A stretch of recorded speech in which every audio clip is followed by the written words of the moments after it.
10 দিনের রিমান্ড আমরা সন্তুষ্ট না সাময়িকভাবে। কেন? কারণ এই খুনিরা বাংলার মাটিটা ধ্বংস করে ফেলেছে, তাদেরকে বাংলার মাটিতে থাকতে দেওয়া যাবে না।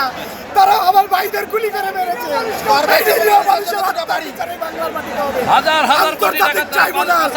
ট্রাইব্যুনাল তারা গঠন করছে, এই ট্রাইব্যুনালে তাদের বিচার করা হবে ইনশাআল্লাহ।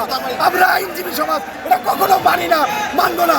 বাংলার ছাত্র জনতা এবং আইনজীবী জনতা তার দ্রুততম সময়ে বিচার করে, দ্রুততম সময়ে বিচার করতে হবে, দ্রুততম সময়ে বিচার করে এদেরকে দ্রুততম বাংলার মাটিকে দৃষ্টান্তমূলক রায় দিয়ে বিচার করতে হবে।